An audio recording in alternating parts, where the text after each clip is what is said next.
Track euro 45 forward. ভালো এই গাড়িটার কিছু ভালো ভালো দিক দেখাবো, মানে যেগুলো অসুবিধা খারাপ দিক। ফরওয়ার্ড গাড়ি, যে এইখানে সিঁড়ি, গাড়ি সোজাসুজি দেখি সিঁড়ি কোথায়, গাড়ির স্টিয়ারিং কোথায়, সিট কোথায়।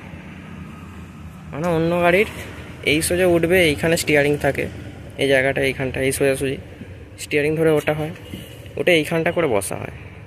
আর একে দেখুন, ড্রাইভার এইখানে উঠবে, উঠে এইখানে ধরার কোনো হ্যান্ডেল নেই, ধরছে এইখানে পেট্রোলের এই জায়গাটা, স্টিয়ারিংয়ে হাত পাওয়া যাবে না সহজে, ঠিক আছে। এখানটা দিয়ে উঠলো, তাকে ভেতরে ঢুকতে হচ্ছে, ঢুকে ওখানে বসতে হচ্ছে। তো এইটা অসুবিধা, যে এই জায়গাটা ভালো করে ধরতে হচ্ছে।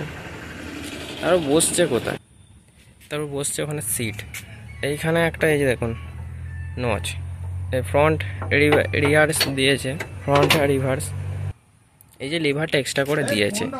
যতগুলো সামনের গিয়ার ততগুলোই পিছনের গিয়ার। এটা হচ্ছে রিয়ার, এটা নর্মাল, নিউট্রাল, এটা ফ্রন্টে যদি ফেলা থাকে ড্রাইভার যাবে কোনটা দিয়ে দেখুন।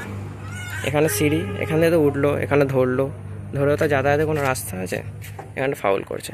এ নিউট্রালে দিলে তবে এই জায়গায় আসছে।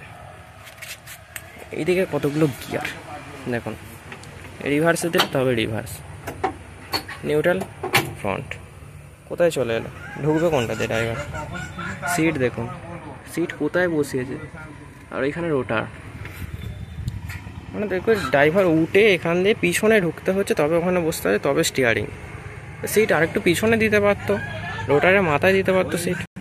যদি এটা আমরা সরাজেই দেখি, সরাই দেখুন কত সুন্দর, পাদানি এখানে, এখানে পা দিল, সোজাসুজি স্টিয়ারিং, পাদানি সোজাসুজি স্টিয়ারিং দেখুন।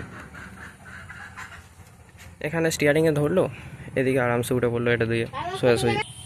তার উপরে সামনে ওয়েট দেখুন, এখানে কোম্পানি গর্বের সাথে লিখে দিচ্ছে স্কটস, এখানে ওয়েট 80 কেজি, 80 কেজি ওয়েট দেওয়া আছে তোমার জন্য, লিখে দিচ্ছে। প্লাস এই ওয়েটটা, এটাও 100 কেজি হবে, 180 কিলো, 4 হুইল গাড়ি, তাতেও সামনে চাকছে, তার উপরেও সামনে চাকছে, সেজন্য গাড়িতে ক্যাজুয়াল লাগানো হচ্ছে। দেখুন ক্যাজুয়াল লাগানো হয়েছিল, দেখলেই বুঝতে পারবেন। এদিকে ক্যাজুয়ালের একটা করে নাট ছাড়া আছে, ক্যাজুয়াল লাগিয়েও ছিল, তবেই গাড়ি টানতে পারছে, নাহলে সামনে চেকে যাচ্ছে, গাড়ি টানতে পারছে না, বসে যাচ্ছে, 4 হুইল হওয়া সত্ত্বেও, ঠিক আছে। 4 হুইলে 9/5-20 টায়ার দিয়েছে, 9/5-20। তার উপর গাড়িটা কোম্পানি বলছে প্রজেক্টর হেডল্যাম্প দিচ্ছে, মানে সাইডে একটা হেডলাইট, তার উপর প্রজেক্টর হেডল্যাম্প, যে হ্যাঁ গাড়ি অনেক ভালো আলো দেবে, দূর অবধি আলো যাবে। দেখতে পাচ্ছি নর্মাল আলো, জাস্ট এরকম রিফ্লেক্টেড ভেতরে দিয়ে দিয়েছে বলে, যে ডিজাইনটা প্রজেক্টর হেডল্যাম্পের মতো বলেই প্রজেক্টর হেডল্যাম্প হয়ে গেল।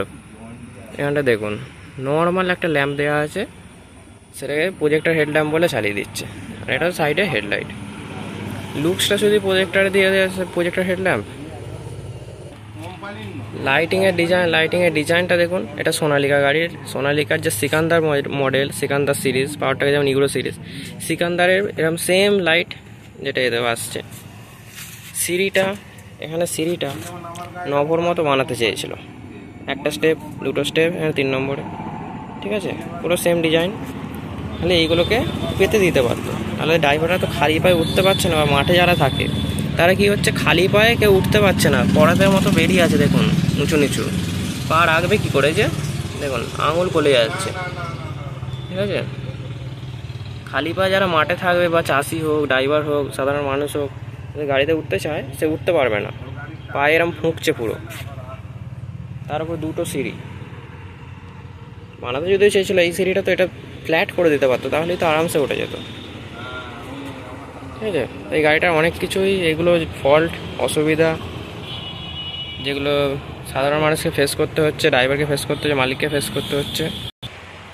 এইখানে দেখুন এটা ব্যাকলাইট, এখানে এত বড় একটা লাইট দিয়েছে, এই লাইটটার কাজ একটা ছোট্ট লাইট করে দিচ্ছে। এটা হচ্ছে প্রজেক্টর টাইপ ল্যাম্প, এলইডি। হ্যাঁ, এত বড় লাইটটা দেওয়ার কি মানে, এত বড় লাইটটা দেওয়ার কাজ এইটুকু, এই লাইটটা করে দিচ্ছে, তবু কোম্পানি এটা পাল্টাবে না, পুরোনো ভার্সানে রেখে দিয়েছে, জায়গাও খাচ্ছে, দেখতেও খারাপ। এটা দেখুন এতখানি, এই যে এটা ব্যাকলাইট, রোটারের লাইট, রোটার দেখার, জমি দেখার, এত বড় লাইটের কাজটা এইটুকু করে দিচ্ছে। প্রজেক্টর টাইপ ল্যাম্প, এটা এলইডি, এটা লুকসও খারাপ, জায়গাটাও খাচ্ছে, এটাকে তো চেঞ্জ করা দরকার না, কোম্পানি এটাই দেবে তবু।